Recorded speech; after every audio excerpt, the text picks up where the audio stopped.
Fondant giraffe topper video part 1 ఎవరెవరు చూడలేదు కింద లింక్ ఇస్తున్నాను చూసేసి రండి.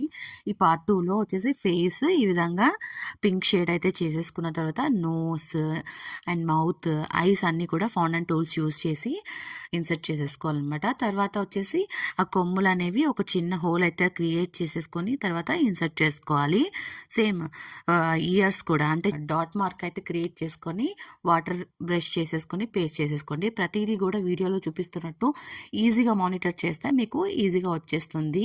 ఈ ఫాండెంట్ ఫిగరింగ్ చేసేదానికి అరౌండ్ 20 to 25 minutes అవుతుంది. బిగినర్స్కి అయితే ఇంకా ఎక్కువ టైం పడుతుంది. సో చూసుకొని చేయండి. దాని తర్వాత మనము నార్మల్గా పెయింట్ బ్రష్ యూస్ చేసుకొని నేను బ్రౌన్ ఫుడ్ కలర్ అయితే ఈ జిరాఫీకి ప్రింట్స్ అనేది ఈజీగా ఫేస్లో కొంచెం బాడీలో కొంచెం క్రియేట్ చేసేసుకున్నాను. ఇదే కలర్ తోటి నేను టాప్ సైడ్ కొంచెం హెయిర్ కూడా డ్రా చేసేసుకున్నాను. మన క్యూట్ లిటిల్ జిరాఫీ అయితే ఫాండెంట్ టాపర్ రెడీ అయిపోయింది. నా వీడియో నచ్చుంటే ఒక చిన్న లైక్ ఇవ్వండి. మన ఛానల్కి సబ్స్క్రైబ్ చేసుకోవడం మర్చిపోకండి.